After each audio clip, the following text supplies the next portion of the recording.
जय हिंद बच्चों। अभी तक हम लोग पढ़ रहे थे विलियन की थ्योरी हम लोगों ने कंप्लीट कर ली थी, राइट। हमको अच्छे तरीके से समझ में आ गई थी। अब विलियन के कुछ सवाल हैं जो बोर्ड के एग्ज़ाम में पूछे जाते हैं और बहुत ही कुछ पूछे हुए सवाल हैं, उनको हम लोग सॉल्व करते हैं। आइए सॉल्व करते हैं। कैसे?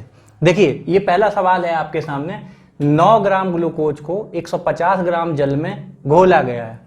इस विलयन का बॉइलिंग पॉइंट यानी कि क्वथनांक 100.17 डिग्री सेंटीग्रेड है। जल के लिए मोलल उन्नयन स्थिरांक Kb की गणना करनी है, यानी कि हमें Kb निकालना है, मोलल उन्नयन स्थिरांक, राइट।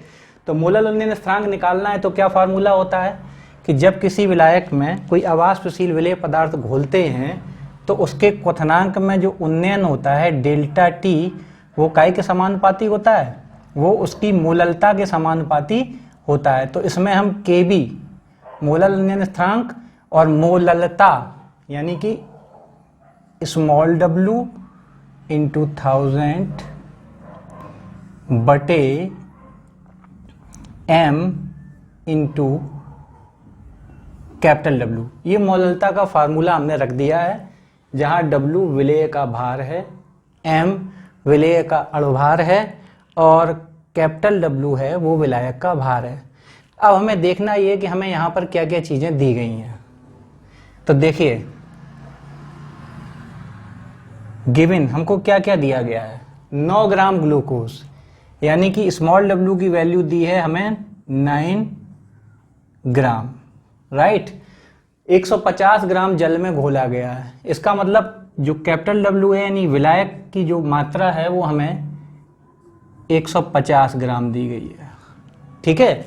विलायक की मात्रा दे दी गई है। इस विलयन का बॉइलिंग पॉइंट यानी क्वथनांक दिया गया है, विलयन का क्वथनांक दिया गया है। देखो, सोचने वाली बात यह है कि शुद्ध जल जो होता है उसका क्वथनांक कितना होता है, 100 डिग्री सेंटीग्रेड होता है, और हमें क्या दिया गया है, विलयन का क्वथनांक। तो हम इससे डेल्टा टी की वैल्यू निकाल सकते हैं। Delta T is equal to क्या होता है, TB0 माइनस TB। तो शुद्ध जल का क्वथनांक हमें पता होता है जो कि 100 डिग्री सेंटीग्रेड होता है। तो इसके आधार पर हम जब निकालेंगे तो डेल्टा टी बराबर हो जाएगा, इसमें से 100 घटा देंगे तो 0.17 डिग्री सेंटीग्रेड। अब हमें डेल्टा टी पता चल गया। अगर हम इस फॉर्मूले में देखें तो हमें Kb की वैल्यू चाहिए, Kb की वैल्यू निकालनी है और m की वैल्यू हमें और चाहिए यानी कि अणुभार की बात करी जाए अगर तो m ग्लूकोज का अणुभार, जो कि ग्लूकोज का फार्मूला होता है C6H12O6, ये ग्लूकोज का फार्मूला होता है। इसके आधार पर हम इसका अणुभार निकाल लेंगे। सभी परमाणुओं के परमाणु भार हमें पता है, कार्बन का 12 होता है, हाइड्रोजन का 1 होता है और ऑक्सीजन का होता है 16। तो ये सारी वैल्यू जब हम रख देंगे तो हमारा ग्लूकोज का अणुभार आ जाएगा, वो होगा 180। देखिए, अब हमें सारी वैल्यूज़ पता चल गई हैं। अब हमें केवल इस वैल्यूज़ को इस समीकरण में रखना है और हमारा Kb का मान निकल आएगा। तो हम रखते हैं, देखिए, तो 0.17 इज इक्वल टू Kb हमें कैलकुलेट करना है, इंटू स्मॉल w की वैल्यू है 9 ग्राम इंटू 1000 पहले से लिखा हुआ है। उसके बाद जो m है अणुभार, उसकी वैल्यू है 180 इंटू कैपिटल W की वैल्यू है, कहाँ है, 150। ये सब वैल्यूज हम यहाँ पर रख देंगे। इसके बाद जब हम इसको सॉल्व करेंगे तो Kb की वैल्यू आएगी जाके आपकी 0.51 केल्विन इंटू मोलल इनवर्स या kilogram kelvin into molar inverse, इसकी वैल्यू आ जाएगी, ठीक है। अब इसमें देखिए, याद रखने वाली बात यह है, अगर हम चाहें तो इसको रिमेंबर भी कर सकते हैं कि जल का जो मोलल उन्नयन स्थिरांक होता है वो मोस्टली Kb की वैल्यू 0.52 या 0.51 के लगभग आती है, यानी 0.5 से ज़्यादा नहीं आती है। तो याद रखिएगा, कभी भी अगर आपका आंसर गलत आए तो आप इसको संशोधित कर सकते हैं, राइट। अब नेक्स्ट क्वेश्चन पे चलते हैं। मुझे लगता है ये समझ में आ गया होगा सही से। अब नेक्स्ट क्वेश्चन पे चलते हैं। 0 डिग्री सेंटीग्रेड पर 0.45 ग्राम ग्लूकोज को 250 ग्राम जल में घोलकर विलयन बनाया गया। इसका प्रसरण दाब हमें कैलकुलेट करना है, इसका हमें ऑस्मोटिक प्रेशर कैलकुलेट करना है।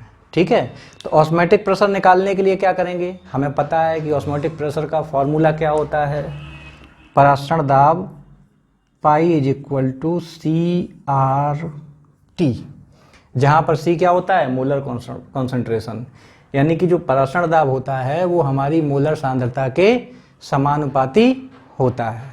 ठीक, और हम जानते हैं जो C होती है दैट इज मोलर सांद्रता, C इज इक्वल टू होती है N/V। C बराबर होती है मोलों की संख्या बटे आयतन लीटर में। अब यहाँ से अगर हम ये वैल्यू यहाँ पर रख दें तो N/V/RT, और मोलों की संख्या क्या होगी जाके, भार बटे अणु भार। तो इसको हम और संशोधित कर लेते हैं, स्मॉल w हो गया भार, विलेय का भार, और स्मॉल m हम मान ले रहे हैं विलेय का अणुभार है, इंटू v विलयन का आयतन है लीटर में, r आपका विलयन स्थिरांक है, और t ताप है। अब हम देखते हैं सवाल में हमें क्या क्या दिया गया है और क्या क्या हमें यहाँ से समझना पड़ेगा। 0 डिग्री सेंटीग्रेड पे देखिए T इज इक्वल टू, यहाँ पर हम लिख ले रहे हैं गिवन, क्या क्या दिया गया है। T is equal to 0 degree centigrade है तो 0 + 273 केल्विन, इसको हमने डिग्री सेंटीग्रेड को केल्विन में बदल लिया क्योंकि R की जो वैल्यू दी होती है वो केल्विन के आधार पर होती है, राइट। अच्छा, अब हमें दिया गया इतने ग्राम ग्लूकोज, यानी स्मॉल w की वैल्यू हमें दी गई है 0.45 ग्राम, राइट। इसके बाद आगे बढ़ते हैं तो 250 ग्राम जल में घोलकर विलयन बनाया गया है, यानी कि कैपिटल W की वैल्यू, विलायक का भार इन्होंने दिया है 250 ग्राम। अब हमारी R की वैल्यू हमें पता रहती है, फिक्स है, कांस्टेंट है, 0.082 लीटर वायुमंडल प्रति डिग्री प्रति मोल। ये R की वैल्यू है, ये निश्चित होती है, ये हमें लर्न करनी पड़ेगी, हमने लर्न कर रखी है। R की वैल्यू होगी R is equal to 0.082 litre वायुमंडल प्रति डिग्री प्रति मोल। डिग्री से तात्पर्य यहाँ केल्विन से है, राइट। अच्छा, अब क्या चीज़ रह गई है, अब हमारा M रह गया, ग्लूकोज का अणुभार। अभी इस सवाल में हमने कैलकुलेट किया था, निकाला था, वो था 180। ग्लूकोज का अणुभार निकल आया, R की वैल्यू पता चल गई, W कैपिटल W T। अब क्या रह गया है, कुछ नहीं, अब हमें निकालना है विलयन का आयतन 200 ग्राम जल में, ये यहाँ पर 200 ml, तो यहाँ पर V इज इक्वल टू हो जाएगा आपका 200 ml, राइट। अब ये वैल्यू हम इसमें रख दे रहे हैं, तो pi is equal to N, W की वैल्यू है 0.45 इंटू R की वैल्यू है 0.082 इंटू T की वैल्यू है 273 डिवाइडेड बाई M की वैल्यू है 180 और V की वैल्यू है, इसको हम लीटर में कन्वर्ट कर लेंगे ml को, पॉइंट, इसमें 1000 का भाग लगाएंगे तो 250 की जगह 0.25 लीटर हो जाएगा, राइट। अब हमें इसको सॉल्व करना है, इसकी कैलकुलेशन सब लोग कर सकते कि नहीं कर सकते, बड़ा आसान है, कर लेंगे घर पे। नहीं आती है तो हम यहाँ पर आंसर लिखे दे रहे हैं, आप करके उस आंसर को मिला लीजिएगा। इसकी वैल्यू आएगी 0.224 एटमॉस्फेयर, यानी कि वायुमंडल, राइट। ये दो सवाल हमारे लग गए हैं, हमें लगता है अच्छे से समझ में आ गए होंगे। अब अगला सवाल है, ये सवाल सब बोर्ड में पूछे हुए हैं, पिछले सालों में, विगत सालों के सवाल हैं, और इनके आधार पर आप और भी सवाल लगा सकते हैं इसी टाइप के। एक एक एग्जाम्पल्स हम हर पैटर्न का आपको दे रहे हैं, और जो शेष बचे हुए सवाल हैं वो आपको PDF फाइल आपके व्हाट्सएप नंबर पे पहुंच जाएगी, आप वहां से उसको सॉल्व कर सकते हैं। राइट। अगर आपको मेरे से कांटेक्ट करना है तो मेरा व्हाट्सएप नंबर है 9219158680 श्रीकांत। राइट। चलिए, यहाँ तक हमने 2 सवाल समझ लिए हैं। अब हम अगले सवाल की ओर बढ़ते हैं। 27 डिग्री सेंटीग्रेड पर डेसीमोलर यूरिया के प्रसरण दाब की गणना करिए। 27 डिग्री सेंटीग्रेड पर डेसीमोलर। अब ये डेसीमोलर क्या होता है? देखिए, डेसीमोलर कुछ याद कर लीजिए। डेसीमोलर इज इक्वल टू m/10, यानी मोलरता 1/10। इसी तरीके से मिलीमोलर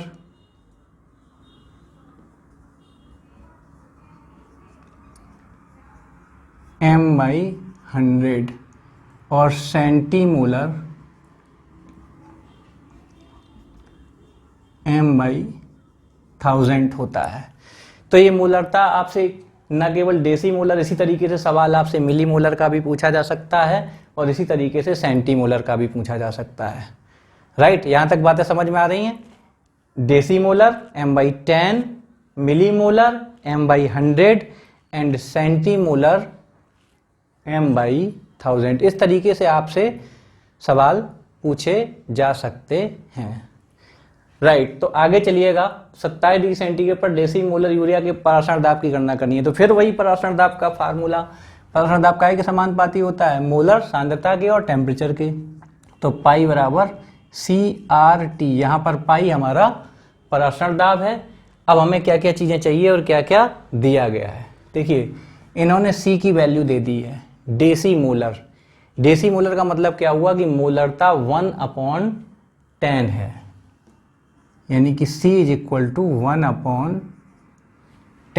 C की वैल्यू हमें पता चल गई। R की वैल्यू हमें पता होती है 0.082 लीटर वायुमंडल प्रति डिग्री प्रति मोल। ये R की वैल्यू हमें पता होती है। अब काय की वैल्यू रहेगी? टेम्परेचर, वो उन्होंने दे ही रखा है। ये इन्होंने दे रखा है T is equal to 27 degree centigrade है। तो इसको हम कन्वर्ट कर लेंगे 27 प्लस 273, यानी कि 300 केल्विन। डिग्री सेंटीग्रेड को केल्विन में बदलने के लिए 273 हम उसमें ऐड कर देते हैं, और अगर केल्विन को डिग्री सेंटीग्रेड में बदलना हो तो 273 घटा दिया जाता है। ये तो हम लोग पहले से ही जानते हैं, है ना। चलिए, अब ये वैल्यू हम पाई का मान निकालना है, तो ये वैल्यू हम इसमें रख देते हैं। तो C इज इक्वल टू हो गया 1/10। R की वैल्यू हो गई जाके 0.082 मल्टीप्लाइड बाई टेम्परेचर कितना है हमारा? 300। जब हम इसको सॉल्व करेंगे, मल्टीप्लाई कर लेंगे, तो इसकी वैल्यू कितनी आ जाएगी जाके बताइए? तो पाई की वैल्यू आ जाएगी 2.46 एटमॉस्फेयर। इसका 3 का इसमें गुणा कर देंगे, 0 से 0 कट जाएगा। ये यहाँ पर इसको सॉल्व करके निकाल लेंगे। राइट। ये चीज़ समझ में आ गई। अब देखिए, ये 3 सवाल मुझे लगता है अच्छे से समझ में आ गए होंगे, एक्सप्लेन भी कर दिए हैं सारी चीज़ों को। अब हमें चौथे सवाल पे चलना है। ये भी देखते हैं, ये भी बोर्ड में पूछा गया है सवाल। 114 ग्राम ऑक्टेन में किसी अवाष्पशील विलेय जिसका कि मोलर द्रव्यमान, यानी कि उन्होंने हमें उसका अणुभार दे दिया है 40 ग्राम प्रति मोल है, कि कितनी मात्रा घोली जाए कि विलयन का वाष्प दाब घटकर मूल वाष्प दाब का 80% रह जाए। कितना रह जाए? 80% रह जाए। तो इसमें क्या है, जब किसी विलायक में कोई अवाष्पशील विलेय पदार्थ घोलते हैं तो उसके वाष्प दाब में कमी आती है। ठीक है। और वो वाष्प दाब में जो कमी आती है, ये काय के नियम पे आधारित सवाल हो गया जाके याद करिए। ये हमने पिछले जो लेक्चर में पढ़ाया था, राउल्ट के नियम पे आधारित है। और राउल्ट का नियम क्या होता था? P प्रोपोर्शनल टू x1, यानी कि उसके मोलर सांद्रण के, विलेय पदार्थ के मोलर सांद्रण के वाष्प दाब समानुपाती होता है। तो समानुपाती का चिन्ह हटाएंगे तो शुद्ध विलायक का वाष्प दाब इंटू x1, जहां पर P क्या है? P विलयन में विलायक का वाष्प दाब है पी नॉट आपका जो है वो शुद्ध विलायक का वाष्प दाब है और x1 है उसमें विलायक का मोल अंश। x1 क्या है? x1 है विलायक का मोल अंश। अब हमें देखना है कि हमें क्या क्या चीज़ें दी गई। इन्होंने कहीं मूल का 80% रह जाता है, यानी कि पहले क्या था, पी नॉट कितना था 100, ठीक, पी कितना रह गया 80, राइट, पी 80 रह गया। अब हमारा क्या बचा x1, यानी x1 जो होता है वो n1 upon n1 plus n2 होता है, ये चीज़ होती है। अब यहाँ पर हम n1 और n2 की वैल्यू कैलकुलेट करेंगे। n1 है ऑक्टेन, यानी कि विलायक के मोलों की संख्या, तो n1 बराबर हो जाएगा, क्या हो जाएगा बच्चा, W1 बटे M1। ऑक्टेन की मात्रा हमें दी है 114 बटे ऑक्टेन का अगर हम अणुभार निकालेंगे जाके तो फार्मूला होता है जाके C8 एंड H18। तो इसका हम जब अणुभार निकालेंगे जाके, ऑक्टेन क्या है C8H18, ये ऑक्टेन का फार्मूला होता है। इसका अणुभार जो हम निकालेंगे जाके वो निकलेगा जाके 114। कार्बन का 12 होता है, हाइड्रोजन का 1 होता है, आप कैलकुलेट कर सकते हैं। तो इसकी वैल्यू कितनी आ गई 1। और हमसे पूछा क्या है, विलेय पदार्थ की कितनी मात्रा घोली जाए, यानी कि जब हम N2 को कैलकुलेट करेंगे तो N2 is equal to W2 upon M2 हो जाएगा। यहाँ पर W2 हमें पता नहीं है और M2 इन्होंने दे रखा है 40 ग्राम प्रति मोल, यानी कि 40 दे रखा है। तो ये वैल्यू और ये वैल्यू उठाकर हम यहाँ पर रख देते हैं और इसकी वैल्यू उठाकर यहाँ रख देते हैं। तो P is equal to P not into N1 बटे N1 प्लस N2। P की वैल्यू है आपकी 80 is equal to 100, P not की वैल्यू है, N1 की वैल्यू 1 निकली है, N2 की वैल्यू 1 निकली है, प्लस N1 की वैल्यू 1 निकली है यहाँ पर और N2 की वैल्यू निकली है W2 अपॉन 40। इसको हम सॉल्व करेंगे तो यहाँ पर आ जाएगा 0.8 into 1 plus W2 upon 40 is equal to 1। तो जब हम इस समीकरण से 1 plus W2 upon 40 is equal to 10 upon 8, जब हम इसको सॉल्व करेंगे, इसको तो आसानी से सॉल्व कर सकते हैं, इतना तो हम लोग पढ़ी लिखे हैं, है ना, इतना तो हमें आता है। नहीं आता है तो फिर से आप 8th 9th 10th का पढ़ लीजिएगा। W की वैल्यू कैलकुलेट करेंगे तो इसका वजन 10 ग्राम निकल आएगा। तो यहाँ तक ये 4 सवाल हम लोगों ने लगाए। अब चलिए आगे चलते हैं और सवालों को देखते हैं, राइट।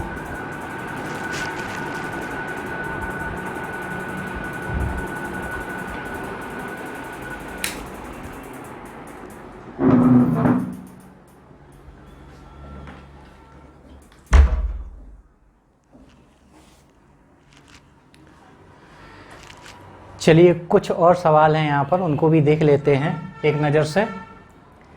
यदि चीनी के 5% भारानुसार जलीय विलयन का हिमांक 271 केल्विन है,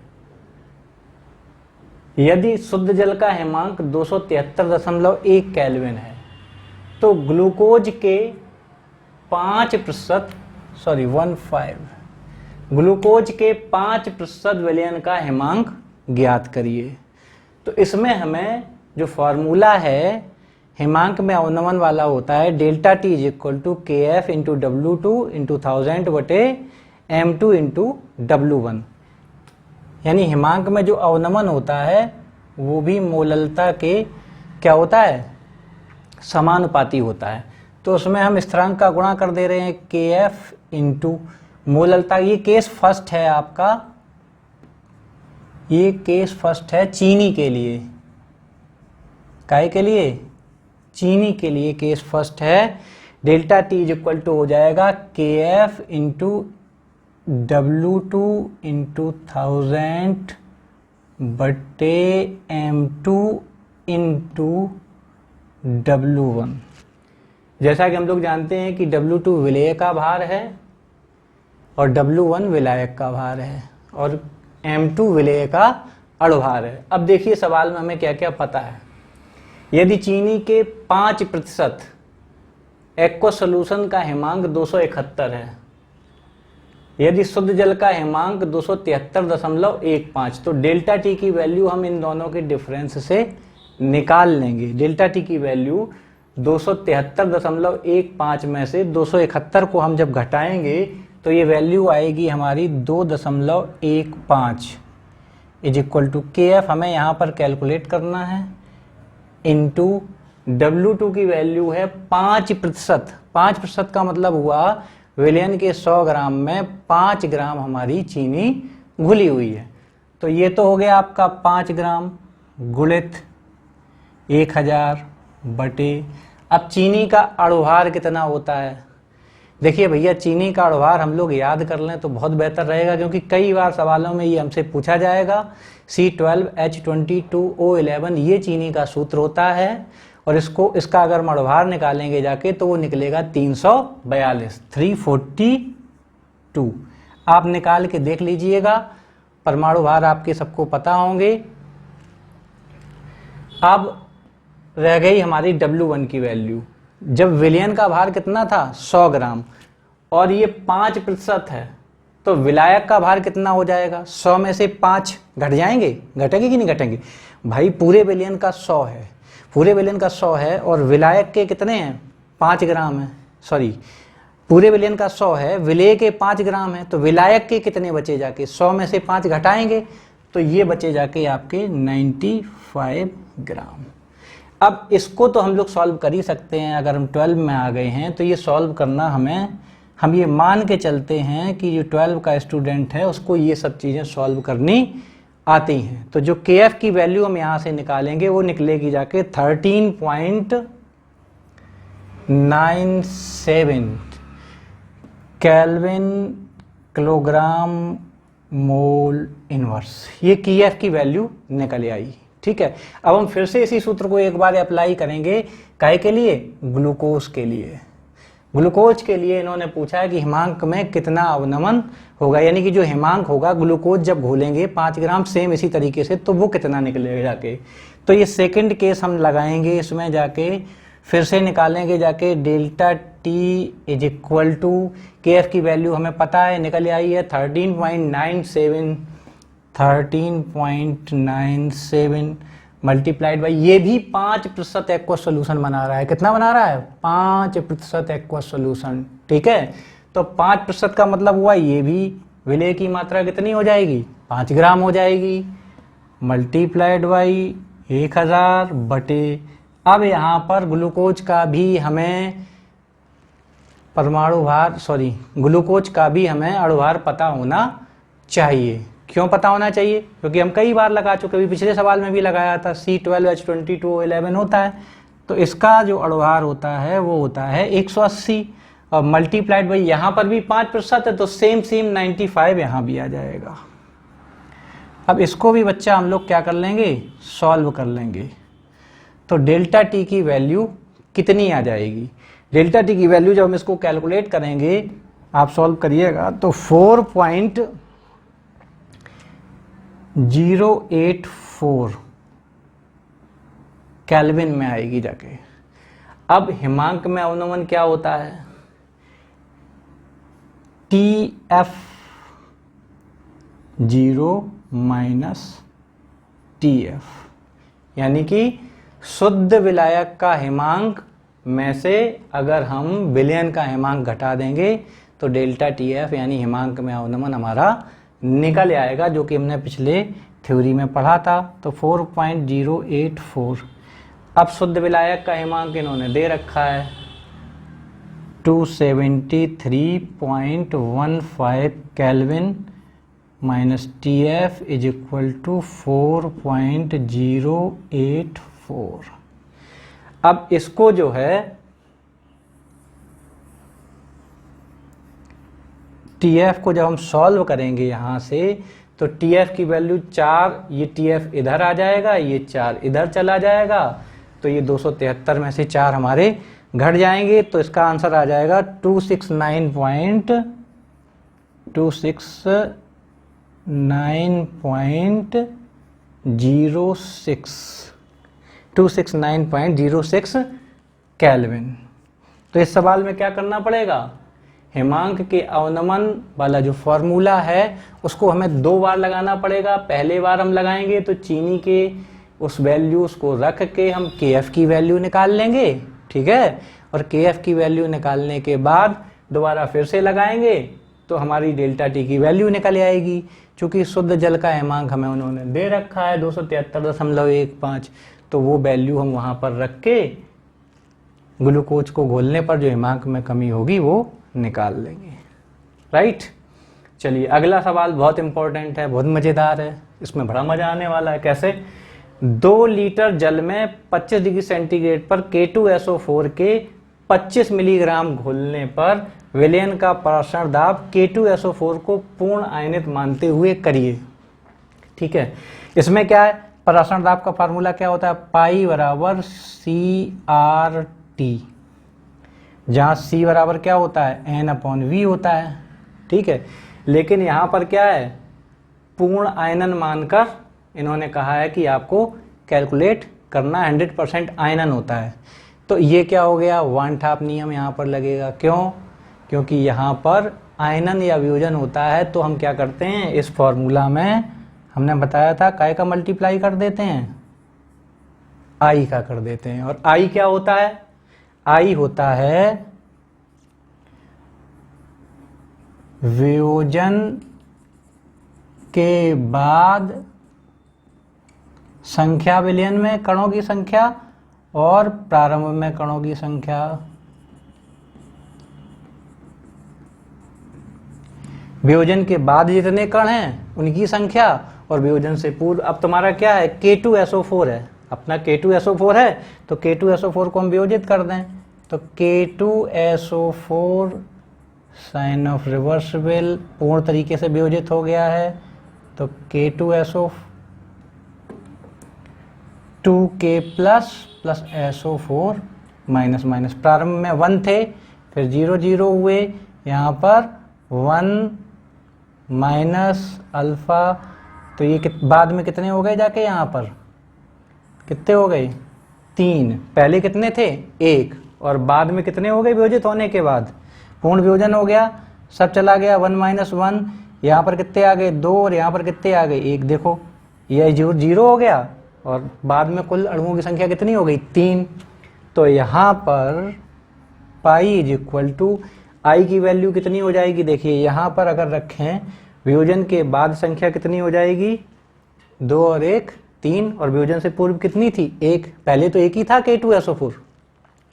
भाई विलयन में जब हमने K2SO4 डाला तो शुरुआत में K2SO4 था 1, बाद में उसका पूरी तरीके से वियोजन हो गया, तो 2K प्लस हमें प्राप्त हुए और 1 SO4, 100% वियोजन हो गया।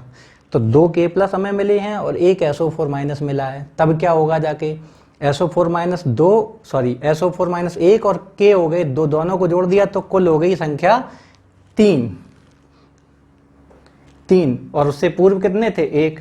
तो I की वैल्यू 3/1 यानी 1 रखो या ना रखो, इंटू C की वैल्यू क्या हो जाएगी, N/V।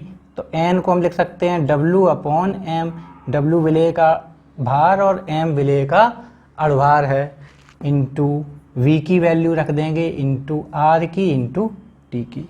तो 3 मल्टीप्लाइड बाई W की वैल्यू कितनी है, 25 मिलीग्राम। इसको हमें ग्राम में कन्वर्ट करना है, तो 1000 का भाग लगाएंगे तो 0.025 ग्राम हो गया जाके, ठीक है। W की वैल्यू, R की वैल्यू हमें पता होती है 0.082 लीटर वायुमंडल प्रति डिग्री प्रति मोल। अब T की वैल्यू कहाँ है, ये 25 डिग्री सेंटीग्रेड है, इसको केल्विन में बदल लेंगे तो क्या करेंगे, 273 इसमें जोड़ देंगे। जब 273 जोड़ेंगे तो 25 प्लस 273 298 केल्विन हो गया, बटे अणुभार कितना होता है, क्या चीज़ निकाला है, K2SO4। तो पोटेशियम सल्फेट का अणुभार K का 39 होता है, सल्फर का और ऑक्सीजन की वैल्यू हम लोग, ऑक्सीजन का 16 होता है, सल्फर का 32 होता है। ये वैल्यू हम रख के इसकी वैल्यू हम निकाल लेंगे तो ये 174 आ जाएगा। और विलयन का आयतन इन्होंने दे रखा है 2 लीटर। अब भैया ये क्या रह गया, बहुत आसान हो गया है। अब पाई की वैल्यू यानी कि प्रसारण दाब की वैल्यू हम लोग कैलकुलेट कर सकते कि नहीं कर सकते, बताओ, कर सकते हैं। तो ये कितनी निकलेगी जाके आप लोग एक बार कोशिश करो। तो 0.0832 0.0832 ये प्रसारण दाब आपका निकल आएगा जाके। इस प्रकार से 2 सवाल ये आपके हो गए। ये भी प्रसारण दाब का हो गया वन टॉप नियम के आधार पे, और ये आपका जो है हिमांक में अवनमन पे आधारित है।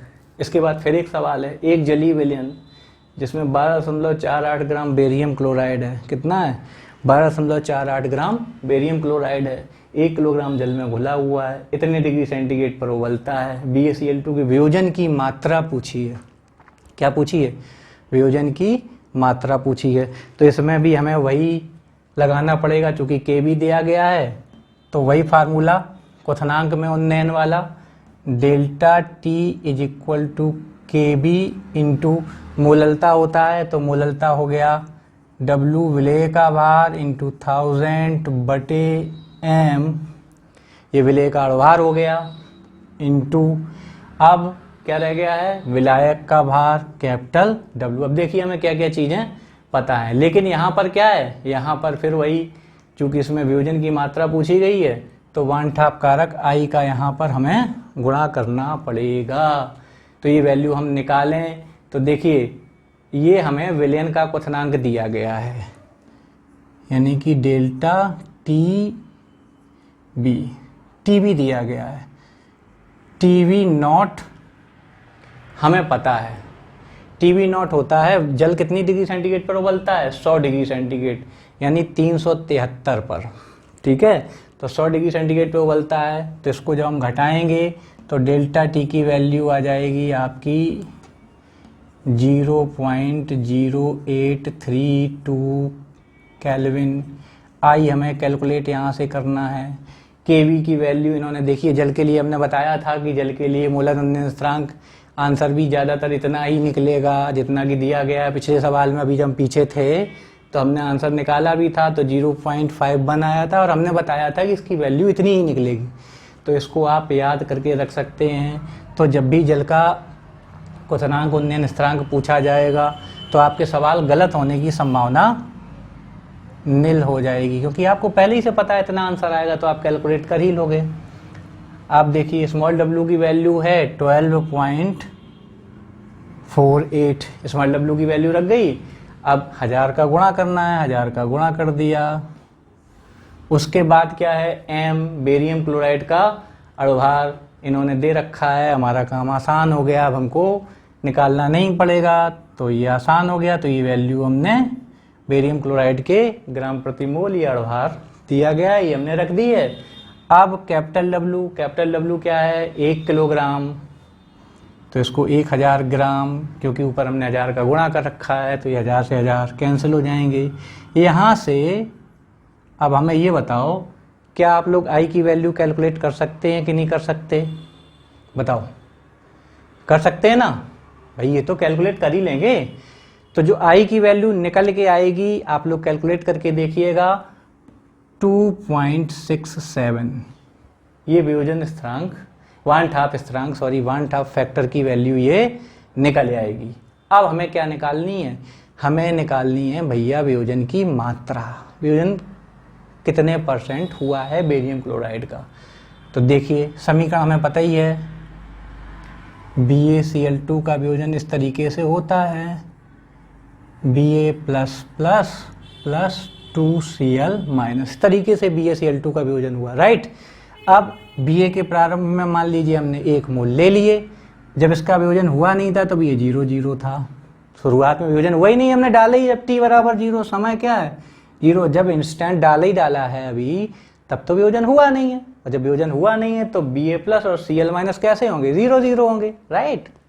अब मान लीजिए टी समय बाद वियोजन कितना हो गया, अल्फा हो गया, तो यहाँ पर वैल्यू कितनी हो गई जाके, अल्फा, और यहाँ पर हो गई 2 अल्फा। कैसे, एक BaCl2 जब वियोजित हो रहा है तो एक Ba और 2 Cl हमें मिल रहे हैं बच्चा, ठीक है कि नहीं, एक Ba और 2 Cl मिल रहे हैं, तो जब अल्फा वियोजित होंगे तो क्या मिलेगा, एक अल्फा Ba मिलेंगे और 2 अल्फा Cl माइनस मिलेंगे।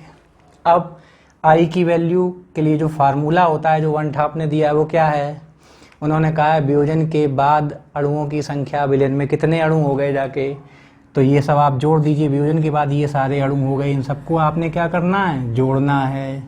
तो जब इसको जोड़ेंगे तो क्या निकलेगा जाके, अल्फा से अल्फा कैंसिल हो जाएंगे, 1 + 2 अल्फा निकलेगा, और बचे वियोजन से पूर्व कितनी मात्रा थी, 1, राइट, 1 लिख लीजिए।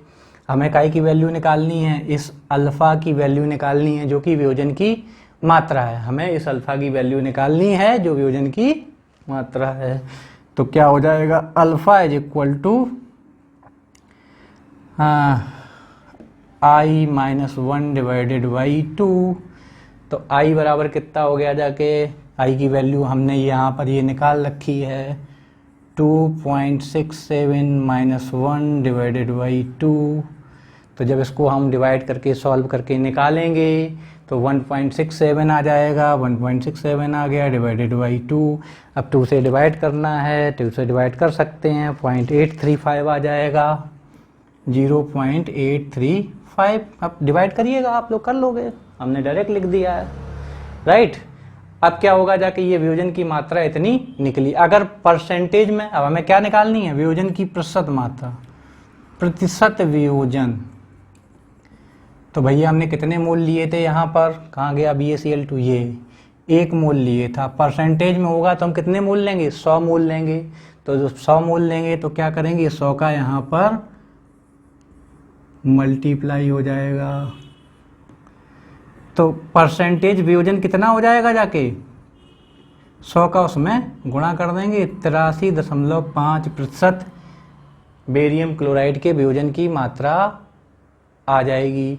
यही हमारे सवाल में पूछा गया था, मार कर गिर गया, ठीक है, यही हमारे सवाल में पूछा गया था, वियोजन की मात्रा हमसे पूछी गई थी, हमने निकाल दी, ठीक। एक और ये बोर्ड का सवाल है, बहुत सिंपल है और कुछ भी इसमें दिया नहीं गया और पूछा गया है बड़ा ज़बरदस्त तरीके से। तो क्या पूछा गया है, 20% पोटेशियम कार्बोनेट की मोललता की गणना करिए। मोललता क्या होती है बताइए भैया, मोललता होती है किसी विलायक के 1 किलोग्राम में उपस्थित विलेय के मोलों की संख्या, यानी n मोलों की संख्या बटे विलायक का भार किलोग्राम में, ठीक है। अब ये क्या क्या कह रहे हैं, 20%, इसको हम लोग अपना सॉल्व कर लेते हैं।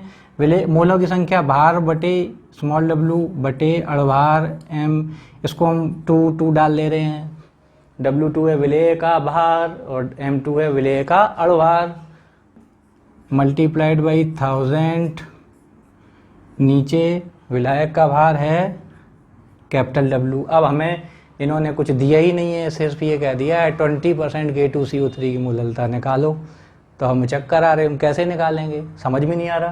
तो अब इसको सवाल को ध्यान से पढ़ते हैं। 20% K2CO3, 20% का मतलब क्या हुआ जाके, 100 में 20, यानी विलयन की मात्रा कितनी है, 100 ग्राम, तो विलायक की मात्रा यानी W2 की मात्रा कितनी हो गई, 20 ग्राम, राइट।